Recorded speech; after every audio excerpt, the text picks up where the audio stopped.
silaturahmi Idul Fitri 1446 Hijriah warga Muhammadiyah dan keluarga besar Universitas Muhammadiyah Bengkulu. Untuk kesempatan ini kami mohonkan kepada Al-Ustaz Dr. Andes Syihut Rohani MHI di Siagai.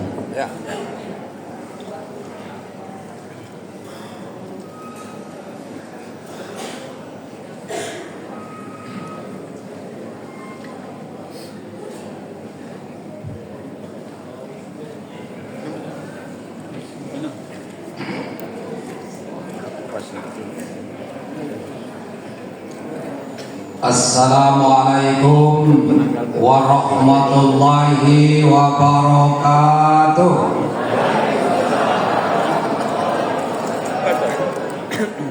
Alhamdulillahi rabbil alamin walladzi khalaqal insana fi ahsani taqwim wa arsala Muhammadan sallallahu alaihi wasallam bil huda wa dinil Islam.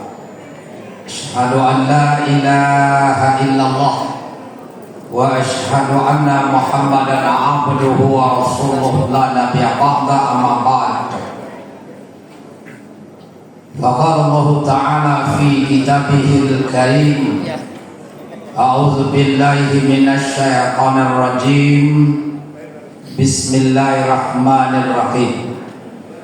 Ya ayyuhalladzina amanu taqullaha haqqa tuqatih wa la tamutunna illa wa antum muslimun wa tasimu bihablillahi jami'an wa la tafarraqu.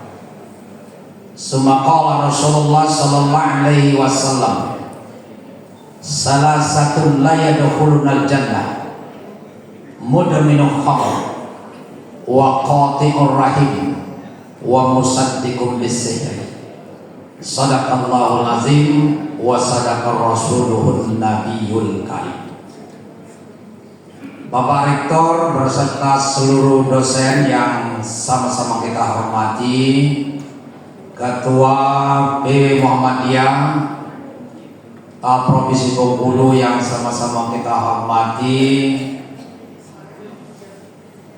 dan seluruh seluruh orang tua kami, senior-senior kami, baik bapak maupun ibu yang saya hormati, tanpa terkecuali insya Allah semua kita akan dimuliakan oleh Allah Subhanahu wa Ta'ala. Amin amin ya rabbal alamin. Saya pada hari ini rasanya mimpi, karena saya memang Bapak Ibu sekalian, dari kecil saya memang dididik di Muhammadiyah. Ternyata tadi apa yang katakan Bapak Ketua, saya tamatan SMA Muhammadiyah 1 pada tahun 85-86. Ya, mungkin masih banyak guru-guru saya pada waktu itu. Ya. Saya dulu termasuk orang yang galak ngoceh. Nah, kalau kata sambutan perpisahan itu pastilah kita besok. Nah, memang pas waktu kelas 3, kelas 2 kata Pak Sarnobi, kamu ikut saya aja. Dari mana Pak? Kamu sekolah di IAIN, Fakultas Syariah. Maka sampai situ, nah ini growth orang ini kata. Dari SMA masuk ke syariah. Akhirnya dalam berjalan saya masuk pesantren 6 tahun. 6 tahun pesantren bebas. Yang berbicara belajar tentang agama, termasuk yaitu masalah kitab dan lain sebagainya. Jadi walaupun saya tidak ke pesantren, dan insya Allah saya juga paham. Ya, karena belajar dia nyentri, kata-kata nyentri sendiri, ya, hampir sendiri, ya. Bersyukur alhamdulillah Bapak Ibu sekalian. Namun memang kondisi saya ini mungkin kurang tepat sekarang ini, karena saya juga baru bangun dari sakit. Ya, saya pikir kemarin tidak akan balik lagi. Tapi alhamdulillah, karena Allah masih memberikan kesempatan untuk hidup di muka bumi ini. Tapi sakit saya sekarang mulai yaitu membaik. Ya, walaupun sudah berulang-ulang ke rumah sakit, ke praktek, alhamdulillah sekarang sudah membaik. Namun insya Allah kalau ceramah tidak akan ketaruh bahwa saya sakit. Ya, jadi kalau masuk panggung sini rasanya sakit, tapi tidak ada cair untuk orang-orang itu sakit. Bapak Ibu yang saya hormati, terima kasih segenap panitia yang sudah mempercayakan sekaligus mengundang saya pada hari ini. Saya sangat bangga, sangat terharu ketemu dengan kawan-kawan, bapak-bapak, senior-senior kami, keluarga Muhammadiyah yang ada di Provinsi Bengkulu ini, baik di kota maupun di kabupaten. Jadi alhamdulillah bertemu di tempat yang sangat mulia ini, di kampus 4 Universitas Muhammadiyah Bengkulu. Bapak Ibu yang saya hormati, bulan Ramadan sudah berakhir. Tidak ada lagi yang dapat kita harapkan kecuali Ramadan tahun yang akan datang. Ini pun jika umur kita masih diberikan oleh Allah kesempatan untuk hidup di muka bumi ini. Kalau tidak, berarti Ramadan yang telah kita lalui beberapa hari yang lalu, itulah merupakan Ramadan yang terakhir bagi kita. Maka sangat menyesallah kita, sangat merugilah kita jika Ramadan yang telah kita lalui, puasa yang telah kita kerjakan, tidak menciptakan manusia yang berkualitas sesuai dengan tujuan Allah di dalam Al-Quranul Karim, bahwa puasa Ramadan itu adalah tujuannya adalah la'allakum tattaqun. Mudah-mudahan, dengan harapan, bukan pasti, karena Allah menggunakan kata kalimat la'ala, artinya kalimat harapan. Mengapa demikian Bapak Ibu? Tidak seluruh orang yang berpuasa Ramadan itu akan mendapat titel takwa di akhirnya. Kini tergantung dengan puasanya, serius atau sekedar menahan lapar dan haus saja. Bapak Ibu yang saya hormati, kita sering mendengar bahwa kita ini kembali kepada fitrah. Bagaikan bayi yang baru lahir, ibarat kertas yang belum kena tinta. Itulah ungkapan yang sangat manis yang kita dengar. Biasanya para khotib menyampaikan waktu khutbah, hari ini adalah hari kemenangan bagi kita. Hari ini adalah merupakan Idul Fitri, kembali kita fitrah, kembali suci, bagaikan bayi yang baru lahir, ibarat kertas yang belum kena tinta. Tapi dalam hati kita menjawab, apa menia? Nah ini, dalam hati kita apa menia? Anak lemahnya, berarti aku puasa sebulan ini, bebas jadi bayi lagi. Nah, memang benar Bapak Ibu, asal syaratnya 3 kita penuhi. Kalau 3 persyaratan ini kita penuhi, tercapai. Apa persyaratan untuk kembali kepada fitrah? Yang pertama, puasa Ramadan sesuai dengan tuntunan sebagaimana yang telah digariskan oleh Allah Subhanahu wa Ta'ala kepada Rasul, kemudian termasuk para ulama kita. Ada jaminan, hadisnya sangat populer. Man shoma Ramadana imanan wa ihtisaban ghufira lahu ma taqaddama min dzambi. Ada matan yang lain, man qama Ramadana, ujungnya sama. Barang siapa yang mendirikan Ramadan, barang siapa yang mengerjakan Ramadan, tapi konsepnya 2. Yang pertama, karena iman. Karena iman, bukan karena sesuatu, bukan karena maluan, bukan karena tidak lemah dengan mertua, bukan tidak lemah dengan menantu, karena iman. Karena iman kepada Allah tertanam dalam hati kita, karena mahwal iman. Apa itu iman? Para ulama kita menggariskan al-imanu huwa tasdiqun bil qalbi, iqrarun bil lisan, wa amalun bil arkan. Ternyata iman tidak cukup hanya ditasdikkan dalam hati, Iman tidak cukup diikrarkan dengan lidah, tapi iman wajib diamalkan dalam perbuatan sehari-hari. Perbuatan atau iman yang disebut dengan pengamalan inilah yang sering disebut dengan bertakwa kepada Allah Subhanahu wa Ta'ala. Takwa itu apa? Takwa itu adalah dalam bahasa yang sangat ringan, menjalankan semua perintah Allah dan menjauhi segala larangannya. Imam Qushairi, beliau pernah memetik, kalau Anda ingin menyaksikan siapa orang yang bertakwa, ciri orang bertakwa itu ada 4 sesuai dengan kata-kata takwa bila ditulis dengan bahasa Arab, huruf ta, qaf, waw, iya, takwa. Ini adalah simbol, kata beliau, orang-orang yang bertakwa. Tak itu apa? Simbol daripada tawal. Maka selesai Ramadan ini akan menimbulkan jemaah-jemaah yang tawadu, rendah hati tapi bukan rendah diri. Karena Bapak Ibu sekalian, rendah hati ini ada 3 macam. Yang pertama namanya tawadu. Itu rendah hati tidak memilih waktu, dan rendah hatinya tidak memilih siapa di depannya. Rendah hatinya tidak musiman. Itu namanya tawadu. Kemudian ada di bawahnya sedikit namanya tamaluk. Rendah hati dari bawah ke atas.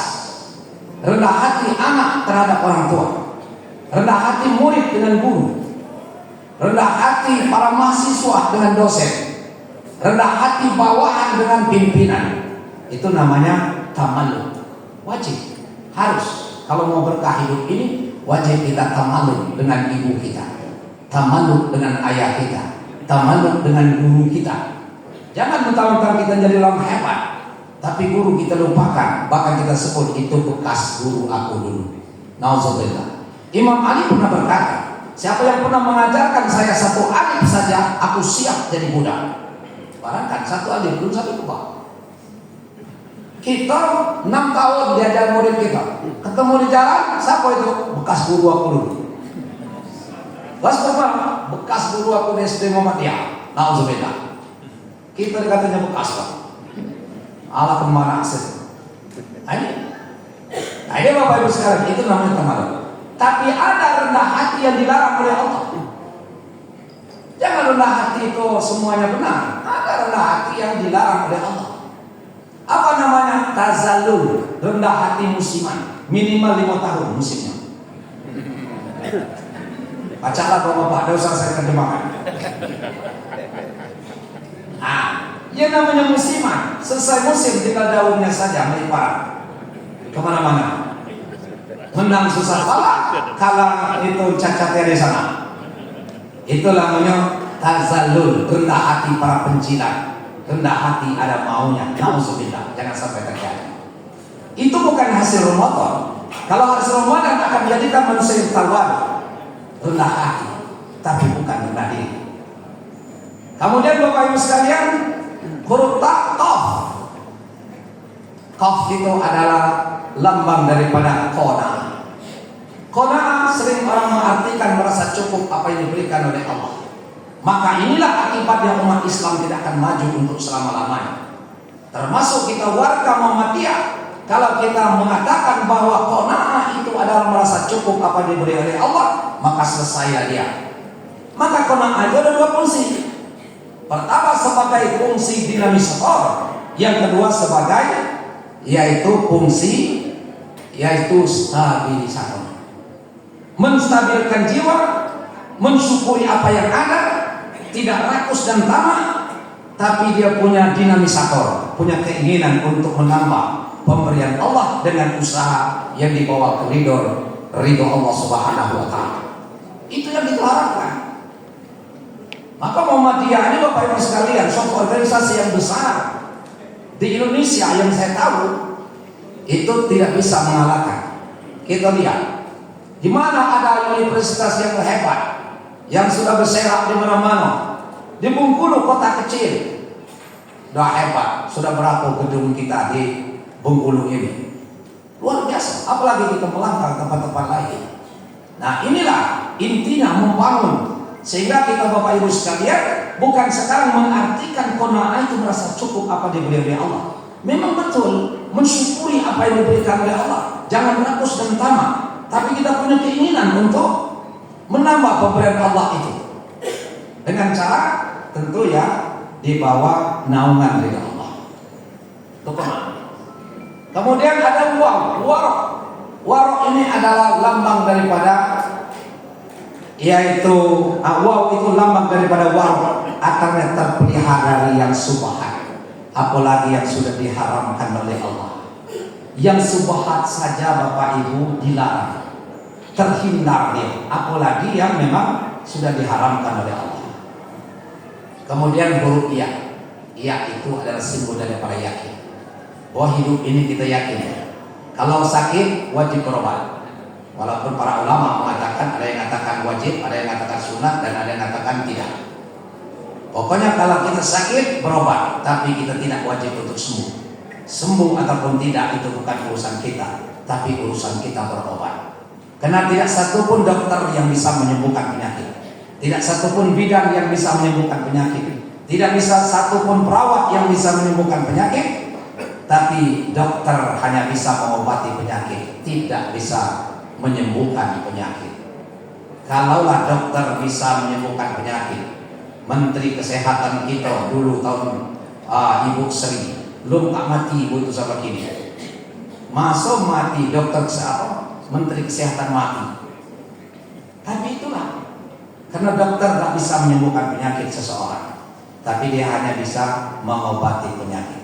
Kalau kita mau kaya berusaha, tapi sayang kita tidak bisa tidak wajib untuk berhasil. Tentu kita berusaha, berdoa, bertawakal kepada Allah, berserah diri kepada Allah. Nah, sama dengan kita. Ya, warga Muhammadiyah kita tidak cukup hanya berpangku tangan saja. Nah, sehingga tadi ada lazismu. Itu luar biasa Bapak Ibu sekalian. Dan inilah yang akan bangun sebentar lagi.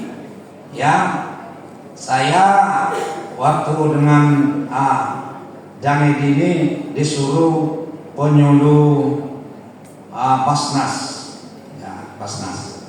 Kemudian saya membuat judul disertasi saya adalah optimalisasi peningkatan ekonomi umat melalui berbasis masjid.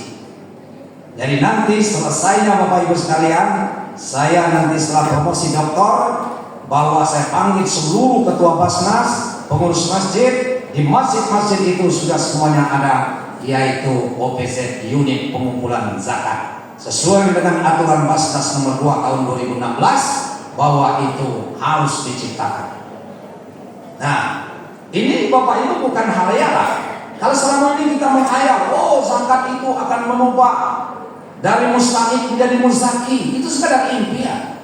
Mana ada Bapak Ibu sekarang lihat di masyarakat kita yang bayar zakat, yang terima zakat tahun 3-5 tahun yang lalu, itulah yang tahun ini juga itulah. Nah, maka yang mengembangkan pertama kali seperti LAS dan sebagainya itu adalah Muhammadiyah. Luar biasa Bapak Ibu sekalian. Nah, maka itu lebih lagi ladok klinik-klinik.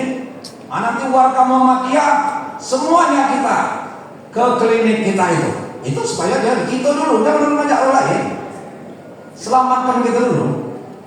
Hu anfusakum wa ahlikum nar. Ini kan kita dulu lah, selamatkan kita dulu. Nah, ini Bapak Ibu sekalian, kembali kita kepada hasil puasa Ramadan tadi. Jadi puasa Ramadan karena iman wa ihtisaban, karena mengharapkan ridha Allah. Bagaimana supaya ridha Allah tepat? Maka perlu perhitungan dalam bulan Ramadan. Yang mana yang halal, yang mana yang haram, yang mana yang boleh, yang mana sunat, yang mana wajib. Kita perlu dihitung itu supaya ridha Allah datang. Kalau ridha Allah datang, maka kita akan mendapat pahala. Dengan pahala inilah yang akan membawa kita ke jalur yang menyelamatkan kita baik di dunia dan insya Allah menyelamatkan kita di hari akhir. Itu yang pertama. Yang kedua syarat untuk kembali kepada fitrah adalah wajib bayar ongkos fitrah. bayar ongkos pestra tidak semahal kita biaya pulang ke kampung halaman kita. Cukup 10 canting beras dan ditentukan oleh Kemenak Kota untuk di Bengkulu 45 30 Bapak 45 40 35. Artinya ini sesuai dengan makanan kita masing-masing. Kalau kita makan yang harga beras 45, jangan sekali-kali membayar yang harga 35. Ngapa Pak? Wala tayammamul khabitha minhu tunfiqun walastum bi'akhidhihi illa an tumilu fi wa'lamu annallaha ghaniyyun hamid. Kata Allah, jangan sekali-kali kamu memilih yang buruk-buruk lalu kamu nafkahkan yang buruk-buruk itu, sedangkan kamu sendiri tidak mau mengambilnya. Illa antum fi, kecuali kamu memicikkan mata. Wa'lamu, kata Allah, ketahuilah bahwa aku ini ghaniyun, aku ini kaya. Kenapa Allah menggunakan kata-kata kaya di situ? Karena orang kaya tidak akan mungkin menerima pemberian yang buruk. Cobalah ibu-ibu orang kaya, ibu unjuk hadiah yang buruk-buruk, paling siapa ya? Tak kena dia. Nah, Allah begitu juga. Dia tidak mau mengambil yang buruk-buruk, ya pemberian yang buruk-buruk. Tapi kita seringnya bersedekah itu kalau duit yang buruk-buruk, yang duit diletak pepaan sapi. Nah, tahu pepaan sapi. Itulah dimasukkan celengan. Akhirnya tidak masuk lagi oleh pengurus masjid, bikin penunjuk. Lah tahu dia, gawe kita tahu. Ada kan? Larangan ini lihat di dalam surah Al-Baqarah 267. Ya ayyuhalladzina amanu anfiqu min thayyibati ma kasabtum wa mimma akhrajna lakum minal ardh wa la tayammamul khabitha minhu tunfiqun wa lastum bi'akhidhihi illa an tumilu fihi wa'lamu annallaha ghaniyyun hamid. Itu larangan Allah. Dia suruh kita anfiku. Kata-kata anfiku itu kata Imam Ali ada dua pemahaman. Pertama sifatnya wajib, yang kedua sifatnya sunnah. Yang wajib itulah zakat, yang sunnah adalah infak dan sedekah dan lain sebagainya. Ini harapan kita untuk membantu teman-teman kita. Jadi mudah-mudahan semua kita sudah memberikan, menjalankan pembayaran zakat. Minimal adalah zakat fitrah di akhir Ramadan. Untuk siapa zakat fitrah itu? Nah, ini jadi permasalahan. Zakat fitrah itu adalah untuk fuqara wal masakin. Farada Rasulullah SAW zakat al-fitri tahratan lis-sa'imi minal laghi wa rafasi wa tahmatan lil masakin dan seterusnya. Bahwa zakat fitrah itu diwajibkan untuk membersihkan kalian-kalian yang berpuasa. Yang puasa bagaimana? Minal laghi wa rafasi. Mungkin waktu berpuasa ada perbuatan yang sia-sia dan ada perkataan yang kotor yang akan menjadikan puasa kita itu adalah tidak sempurna, maka ditutup dengan bulan Ramadan. Apa dengan zakat fitrah? Akan bersih lagi dia, dan diperuntukkan zakat fitrah itu adalah fuqara wal masakin. Kalau kita buka Bapak Ibu sekalian, memang kalau kita buka hadis yang wajib atau menerima zakat fitrah itu adalah fakir miskin. Tapi Imam Syafi'i membolehkan itu dengan 8 asnaf. Kemudian Ibnu Qayyim al-Jauziyah itu lebih keras lagi. Kata beliau, zakat fitrah itu hanya untuk fuqara wal masakin, tidak ada untuk lain. Termasuk kata beliau setelah turunnya surat At-Taubah ayat 60 tahun 9 Hijriah, Rasulullah tidak pernah merubah posisi zakat fitrah itu tetap, yaitu untuk fuqara wal masakin, tidak kepada 8 asnaf. Ini menyangkut lagi 8 asnaf, dia termasuk lagi amilin. Kenapa di dalam ayat innamas shadaqatu lil fuqara wal masakin wal 'amilina 'alaiha, sehingga panitia penilai zakat melantik diri sebagai amilin. Itu tidak sah, itu bukan amilin. Kita adalah wakil dari muzaki, bukan wakil dari pemerintah. Nah, siapa amilin? Ketua Lasmu tadi, Ketua Lazis, Ketua Basnas, itu amilin karena dia resmi. Jadi yaitu wakil pemerintah. Kalau kita wakil dari muzaki, tidak bolehlah kita jadikan ini. Nah, inilah yang mulai kita berantas di masyarakat, Bapak Ibu sekalian. Alhamdulillah di kota ini sudah banyak yang berubah. Tapi di dusun saya adakan penelitian di daerah Soma 100% mereka menjadi amilin dan mendapat bagian. Bahkan lebih banyak sehingga amilin di dusun menjadi milin. Habis tugas kami dipilih di rumah itu kan. Hah? Apa yang amilin itu Pak? Ya kita buka. Hari Syekh Sadiq, ya Ibnu Qayyim Al-Jauziyah, kemudian Ibnu Rus. Nah, apa yang mengatakan bahwa amilin itu adalah panitia zakat fitrah? Nah, ada Pak, tidak sah. Kemudian kalau dari NU, Musyawarah NU tahun 1917, Fatwa Majelis Ulama nomor 8 pada tahun 2011. Nah, apa lagi? Ya, nah ini harus hati-hati kita. Maka saya kalau di masjid saya akan lebih aman Bapak ngambil kas masjid daripada mengambil zakat fitrah. Dan di panitia masjid Bapak menemukan amilin. Bapak bukan amilin. Masa duduk-duduk baik lemah memang Bapak, siapa yang nak bayar zakat? Silakan datang ke masjid. Lani mau bawa Pak, zakat sudah kami bagi, silakan. Yang dapat kartu, pergilah ke masjid. Amilin. Nah, itulah amilin jadi milin tadi. Habis bukan pilih nih. Nah, ini Bapak Ibu sekalian yang perlu kita nih. Maka sempurna kita memberikan zakat fitrah itu salah satu bentuk. Memang ada hadis, tapi hadis ini diperbincangkan oleh para ahli hadis. Ya, syahrul Ramadan mu'allaqun bainas sama' wal ardi, wa la yarfa'u Allah illa bi zakatil fitri. Seluruh amalan-amalan Ramadan ini masih tergantung bainas sama' wal ardi, tidak akan diterima oleh Allah kecuali membayar zakat fitrah. Tapi berdasarkan penelitian para ahli hadis, hadis ini dhaif. Tapi untuk merangsang mulia-mulia baik.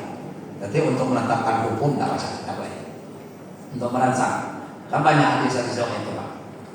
Beramallah kamu seperti hidup mamati pagi.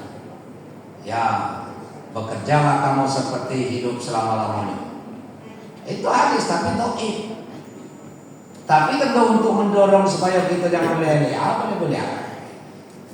Ya, hubul waton minal iman, riwayat Insinyur Soekarno. Tapi ada segala itu kan terus lagi Pak. Dusun itu yang penting doa tak hadis. Anda kecil-kecil dia kan jadi. Ini Bapak Ibu. Dah, zakat fitrah sudah kita bayar. Yang terakhir. Nih, kalau Pak Edi tadi yang ini tidak ada makanan.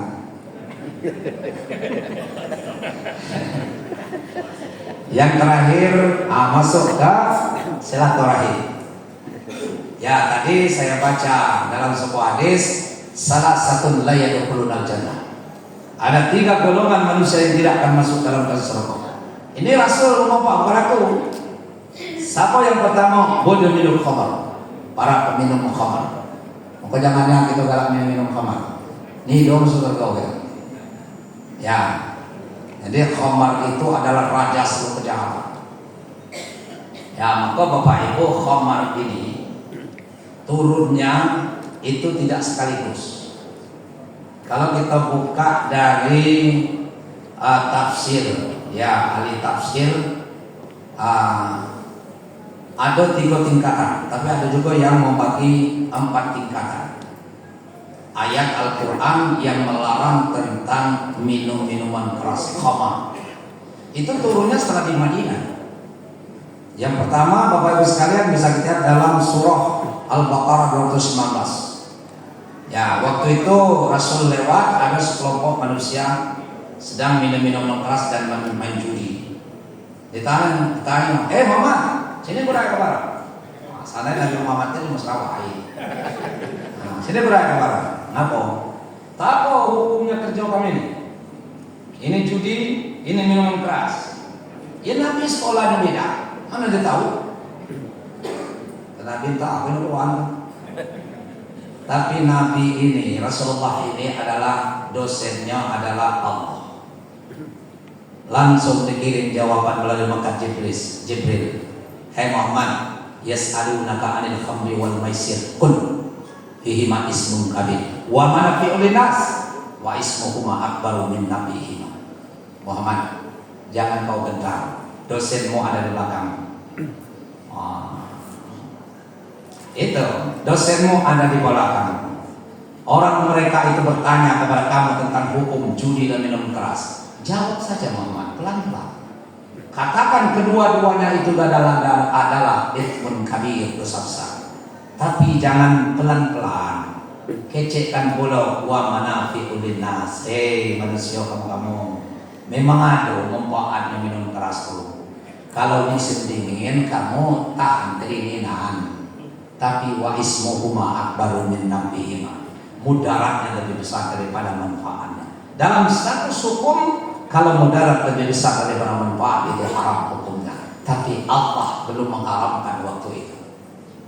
Kemudian yang kedua, lihat dalam surat An-Nisa ayat 43. Waktu itu ya Abdurrahman bin Auf mengundang saudara-saudaranya, kawan-kawan kocok-kocoknya, keluarganya untuk jamuan. Nah, kalau bahasa kita lah jamuan. Nah, karena situ sudah menjadikan minuman keras ini adalah suguhan yang pertama. Disuguhkanlah minuman keras ini kepada mereka. Minum kalau Pak. Tahu-tahu teler gak Pak. Nah, apa selama ini dah berapa tahun dari Arab kuno. Ya sekian tahun Nabi Muhammad di Mekah belum ada larangan. Sampai ke Madinah juga setelah ada itu larangan. Tidak ada yang mabuk, tapi ngaku waktu itu mabuk, teler gal. Yang hadir waktu itu adalah Imam Ali. Imam Ali disuruh ngimam. Masih ada bos, masa Fatihah. Waladdallin.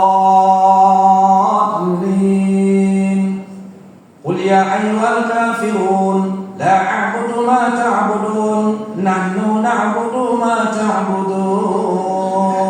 Oi, kata Imam Ali, dah kemana kapal atau salah? Artinya bahaya. Katakan hai orang-orang kafir, aku tidak akan menyembah apa yang kamu sembah. Nahnu na'budu ma ta'budun, tapi kami akan menyembah apa yang kamu sembah. Turun ayat. Ya ayyuhalladzina amanu la taqrabus shalata wa antum sukara hatta ta'lamu ma ta'qalun. Hei orang-orang yang beriman, jangan sekali-kali kamu mendekati salat sedangkan kamu dalam keadaan mabuk, hatta ta'lamu ma ta'qalun. Sampai kamu sadar, sampai kamu itu mabuk lagi. Nah ini ada Bapak Ibu sekalian, dulu orang KKN bersama di sini dengan obat ibu-ibu berdasarkan ayat ini, bapak-bapak. Kalau bapak-bapak sholat tidak tahu artinya, percuma saja. Benti galau di musuh-musuh itu semayang. Kata kok kecil. Asbabun nuzul ayat itu bukan masalah itu. Mabuk di situ adalah mabuk khamar, bukan mabuk pasar. Bukan gara-gara kita tidak ngerti artinya. Kalau mengatakan satu yang tidak tahu artinya, arti sholat itu tidak sah sholat. Maaf Bapak Ibu, orang Indonesia jangan-jangan tidak sampai 2% yang sah sholatnya. Nah, siapa yang tidak bisa baca Al-Quran, tidak tahu artinya, percuma saja. Ya kacau. Dengar begitu dapat pahala, apalagi baca, belajar letak-letuk lagi pahala. Letak-letuk alif lam mim, mim alif lam mim. Diulang-ulang lagi alif lam mim, lama. Ayo ke lama kata dia. Dan lalu itu dapat pahala itu Pak. Ulang-ulang. Bayangkan tuh. Lemahlah kawan belajar seperti itu. Nenek-nenek kita sholat, berhenti kalau sholat atau gara-gara tidak baca, ya artinya tidak tahu, salah kaprah. Ya, jadi asbabun nuzul ayat itu bukan masalah. Nah, kemudian baru yang terakhir. Ya, yang terakhir itu kata kunci dalam surah Al-Maidah ayat 90 bahkan sampai 91.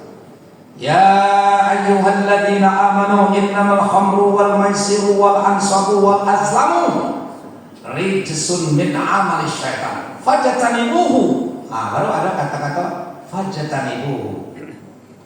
Bukan ajatanibuhu, tapi fajatanibuhu. Segeralah kamu tinggalkan, singkirkan perbuatan itu. Kalau kamu ingin menjadi orang yang beruntung. Khamar, judi, mengundi nasi, memotong atau berkorban untuk berhala, itu perbuatan rijsun min amal syaitan. Itu kerja setan. Oleh karena itu fajatanibuhu la'allakum tuflihun. Baru ada larangan Allah agar singkirkan yang namanya minuman keras. Kemudian yang selanjutnya Bapak Ibu, orang yang tidak mau menjalin atau memutuskan hubungan satu rahim. Salah satu Bapak Ibu kita alhamdulillah bebas.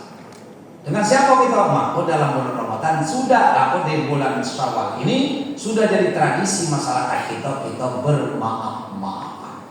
Kepada siapa kita saling memaafkan itu ada 3 secara garis besar. Yang pertama, orang yang paling dekat dengan kita setelah kita berkeluarga. Siapa itu? Suami dan istri. Karena orang paling dekat itu kesalahan masih banyak. Kalau mak kita mungkin dia jauh tinggalnya di dusun. Apa ya kita pagi setelah ketemu mak, ya ketemu bapak ya kan. Tapi orang yang paling dekat yang berkumpul sama kita tiap hari, tiap malam, maka suami istri itu laksana kita menyuci piring. Ya, waktu kita menyuci letak-letak belagu dikit. Waktu kita naik acara belagu dikit. Dia ada gini belagu. Itulah seninya. Ya, dah mungkin kita suami istri tidak pernah kita saling cemberuti. Ketawa tulah. Laki aku ada seminggu di Bali, masih ketawa aku. Itu stres. Itu apa yang tahu kak? Stres mana tuh? Aku juga laki bini aku udah lama dilari ke jemong masih ketawa aku ada stres. Ada yang perlu kita ketawa, ada yang tidak. Nah ini, jadi kepada suami istri ibu kita saling memaafkan. Saya tidak katakan harus ibu minta maaf dengan suami, tidak. Atau sebaliknya bapak-bapak silakan kita siapa saja yang duluan minta maaf. Caranya cari cara yang biasa, yang memang itu tidak melanggar aturan. Jangan ibu-ibu yang tidak biasa dibuat-buat. Contoh, ibu kalau minta maaf dengan suami, ibu berjabatan tangan dengan suami. Biasa. Kemudian mungkin ibu cium tangan suami kita. Biasa. Kemudian mungkin kalau ibu cium pipi kanan, cium pipi kiri. Biasa.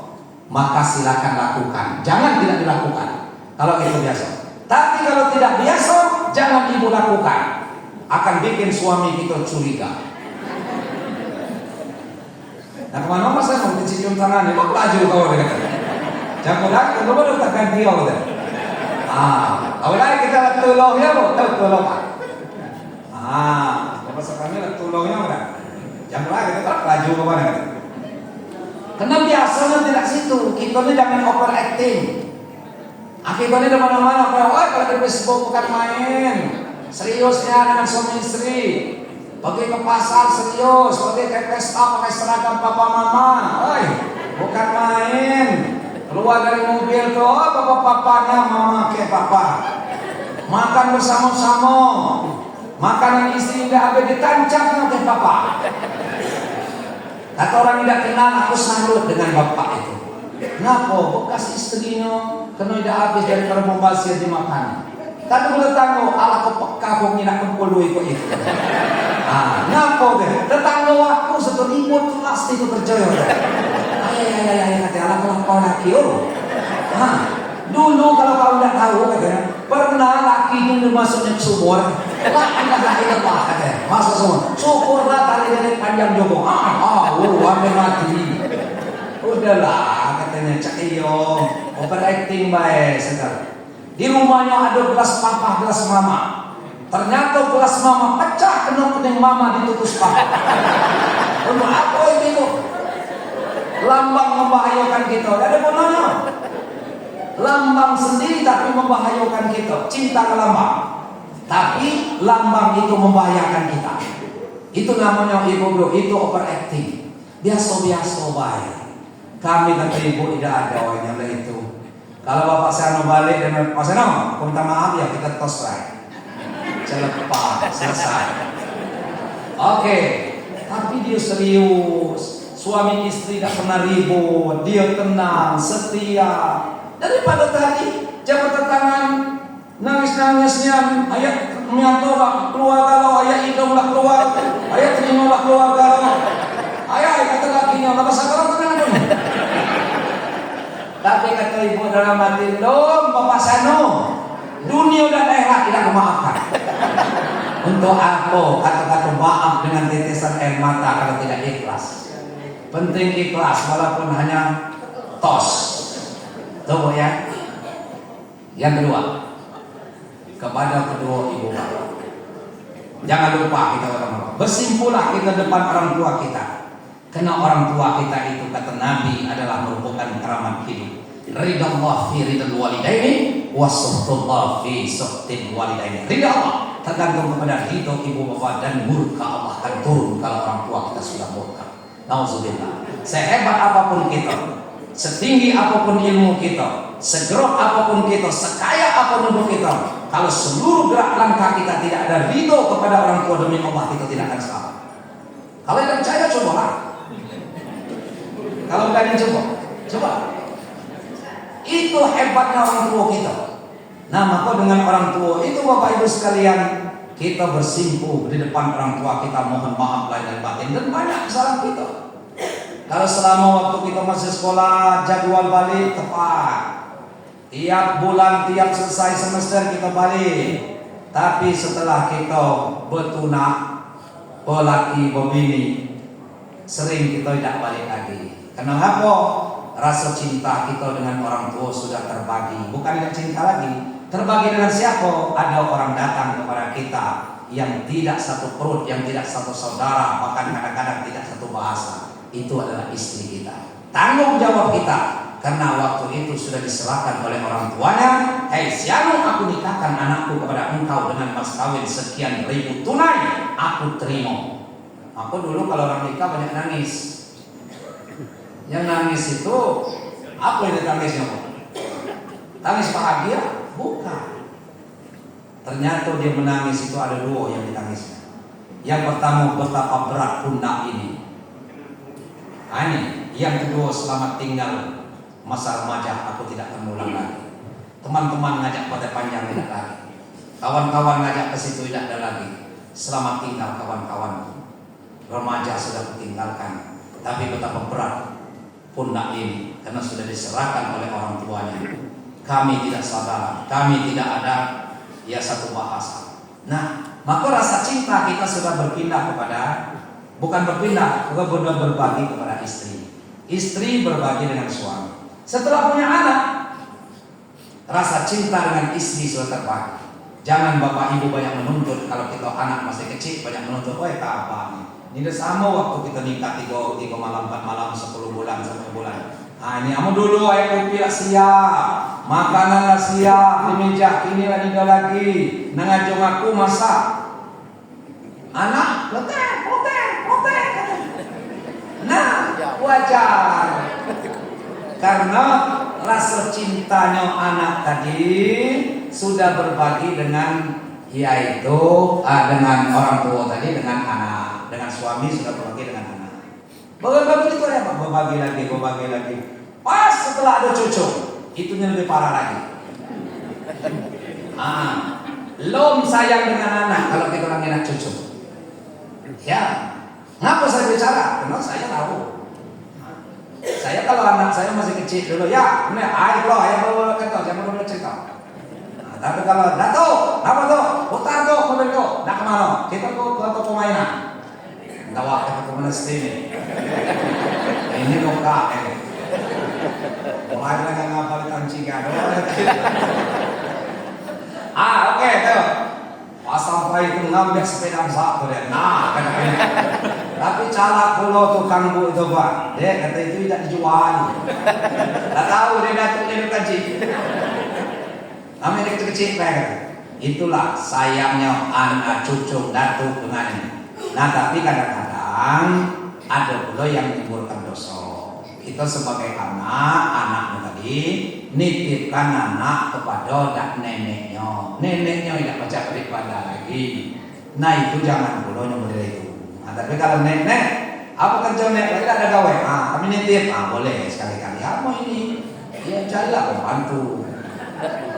Ini dititip lah mak. Memang tidak ada sesio benar mak kita tuh. Dia lebih sayang. Ditanya pula dia tidak nanya mak kita, mana cucu aku? Cucu tanya. Itu kan. Kau ada istilah orang dulu ya tadi bukan tambah mak, kadang-kadang tambah bisa. Cucu tambah bingung, biar tambah repot. Beranak tambah bisa kata, cucu tambah bingung, biar tambah repot. Hanya datang malakul maut menjemput. Ini kalau kita Bapak Ibu sekalian, artinya sudah berpindah. Nah kemudian yang selanjutnya setelah pada orang tua kepada kita semua, mari kita saling memaafkan. Walaupun kita tidak bertemu, tidak berjabatan tangan, maafkanlah segala teman-teman kita. Jangan kita dendam, jangan kita kalau dia datang tidak ada maafkan. Ya mudah-mudahan silaturahim ini Bapak Ibu kita jalin dengan baik, bukan saja pada waktu ini. Pertemuan-pertemuan yang kita katakan, mari kita pertahankan persatuan dan kesatuan di warga Muhammadiyah ini, dia luar biasa, Bapak Ibu sekalian, dan kita lihat itu kekeluargaan kita luar biasa, dan hasilnya memang dapat membanggakan. Ini yang harus kita Bapak Ibu tanamkan di masyarakat, dan insya Allah warga Muhammadiyah itu adalah warga yang betul-betul punya misi ke atas, jangan menjadi warga Muhammadiyah yang picik, ya mempicik, mudah mengkafirkan, mudah membid'ahkan seseorang. Nah itu kita hindari. Kita Bapak Ibu sekalian, kita jalankan sesuai dengan garis yang telah kita lakukan, tapi kita tidak perlu kita menghina saudara-saudara kita yang apalagi yang lain organisasi, apalagi orang yang lain akidah dengan kita.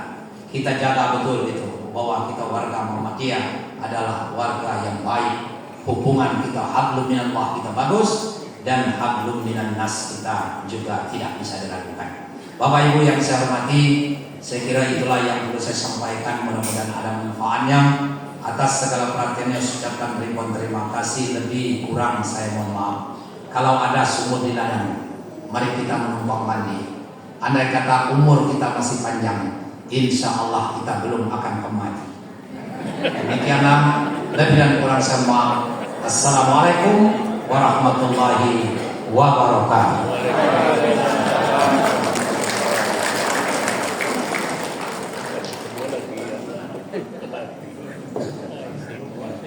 Terima kasih Ustaz Siur Rohan atas tausiahnya. Mudah-mudahan menjadi pedoman buat kita dan kita bisa berlapang dada, bersilaturahim dan juga saling memaafkan. Bapak Ibu, untuk sebelum kita